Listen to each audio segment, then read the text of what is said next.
companies, they actually have to walk this fine line between providing value, because there is real value to be gained from big data analytics. That is to try to create products or services that really benefit consumers, but at the same time letting them realize that you are actually doing it while trying to preserve the privacy or the confidentiality of that information. And I think that's one of the biggest challenge for companies in walking this fine line. What is also missing is actually a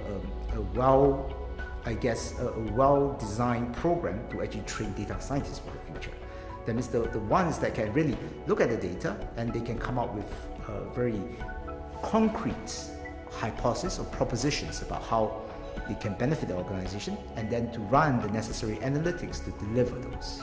There is this difficulty, especially in getting good data scientists. So I think these are the two key issues. One is the lack of talent.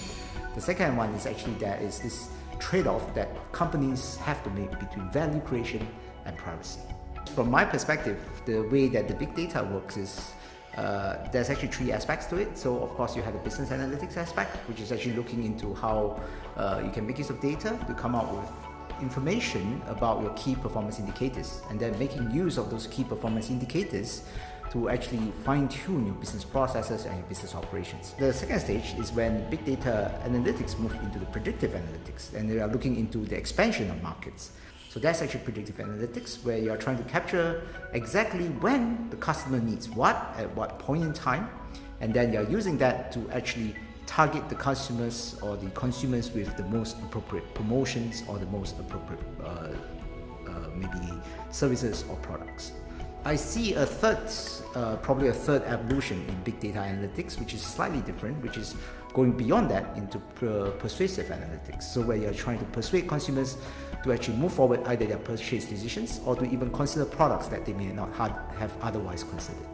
So the big challenge in the future that I can foresee is the fact that actually companies have to think about how to select data. That means how to really filter and then to decide that this is the data that we need, we should focus. So it's actually, if you look at it, it goes full cycle, because before that, companies have lack of data. And then they start to realize that there's actually a lot of data now. And then after that, I would suspect that they'll discover that there's way too much data, and then they have to go back to thinking about, I want to have a more pinpoint, a more targeted approach to do my analytics. It's more likely that in the future, it has to be very targeted. That means you have a certain business problem that you want to tackle.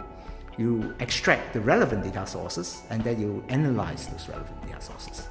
So it's not just taking a mass of data and then trying to figure it, but it's actually something that is actually driven by an urgent or a very true business need.